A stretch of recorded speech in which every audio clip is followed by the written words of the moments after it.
සුබ දවසක් දයාබර දරුවනේ.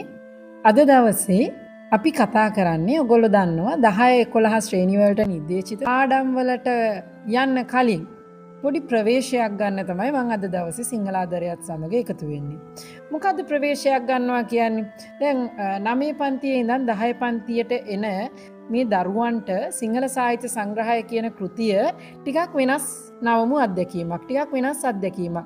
මේ පොතේ තියෙනවා පාඩම් 16ක්. ඒ පාඩම් 16 10 ශ්‍රේණිය සහ 11 ශ්‍රේණියේ දරුවෝ වෙන වෙනම ඉගෙන ගන්න ඕනේ.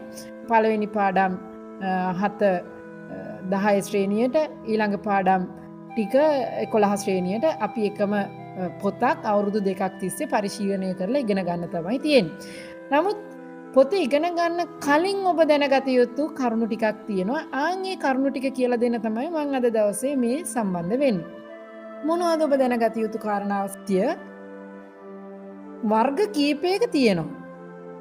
මේ සාහිත්‍ය වර්ග කීපය. පුරාතන සාහිත්‍ය කියලා එක කොටසක් තියෙනවා. නූතන සාහිත්‍ය කියලා එක කොටසක් තියෙනවා. මොනවද පුරාතන සාහිත්‍ය, මොනවද නූතන සාහිත්‍ය කියන්නේ?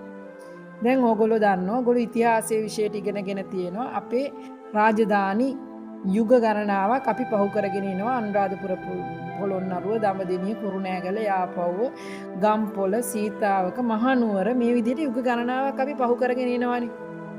එතකොට මේ පහු කරගෙන එන හැම යුගයකදීම සාහිත්‍ය නිර්මාණ බිහි වෙනවානේ.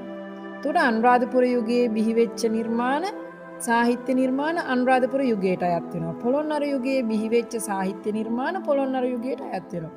එතකොට අනුරාධපුර යුගයෙන් පටන් අරන් මහනුවර යුගයේ වෙනකම් මේ යුග කීපය තුල බිහි වුණු සාහිත්‍ය නිර්මාණ අපි පුරාතන සාහිත්‍ය ගණයට තමයි ඇතුළත් කරන්නේ. පුරාතන සාහිත්‍ය කියලා තමයි අපි මේ යුග කීපය තුල බිහි වුණු සාහිත්‍ය නිර්මාණ හඳුන්වන්නේ.